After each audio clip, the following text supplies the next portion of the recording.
the movie started, facing every photo they've taken. Space trade flying through the skies and battles happen everywhere.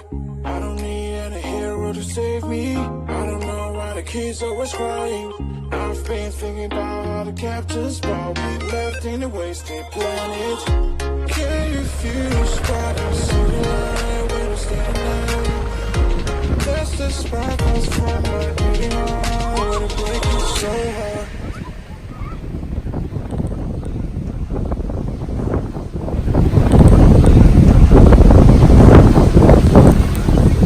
Ah voilà, c'est dans une économie complètement fermée, avec aucune activité, avec un variant Samba qui est en train d'exterminer toute la population, que je vous laisse, et puis je vous dis à très bientôt, sans doute à demain. Ciao.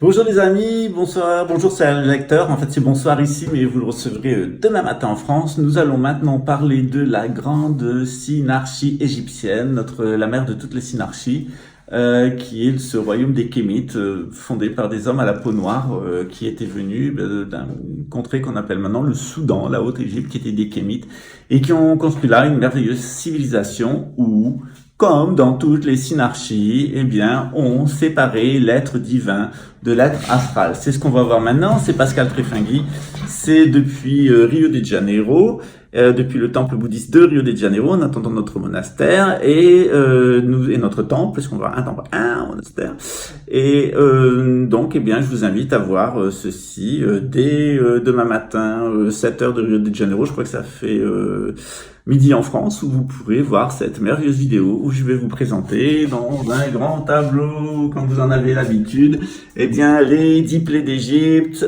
en rapport avec les 10 séphirotes de la Kabbale, en rapport avec les divinités d'Égypte, les 10 divinités d'Égypte, la mort du pharaon, et on parlera évidemment des textes juifs, de l'Exode, où tout était annoncé par nos prophètes.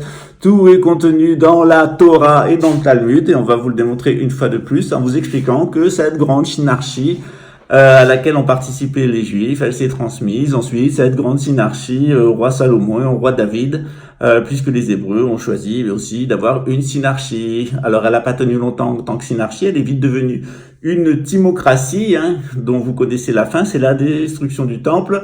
Et aujourd'hui, on va parler de la première synarchie qui a laissé une très grande trace dans l'histoire, en tout cas dans l'histoire du peuple hébreu, c'est la synarchie de l'Égypte. Elle est annoncée dès Exode 7:1-5, donc après l'Exode, où on nous rappelle que Dieu avait fait une prophétie, il avait dit aux Hébreux, vous irez en Égypte, l'Égypte ainsi que vous-même aurez des grands jugements, afin que dans le futur s'y installe un monothéisme pur. Voilà, c'est ce qu'on va voir. Ensuite, on sait que si dans Exode 12:12, eh bien les Hébreux, ils vont apporter aux Égyptiens un grand jugement, c'est Exode 12:12, contre les dieux de l'Égypte, les 10 dieux de l'Égypte.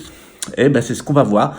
On va parler aussi de la pyramide de Saqqara, comment elle fonctionnait, comment on y distinguait notre être astral de notre être divin, et comment, quand on essayait de rentrer et qu'on était impur, eh bien, on était sanctionné.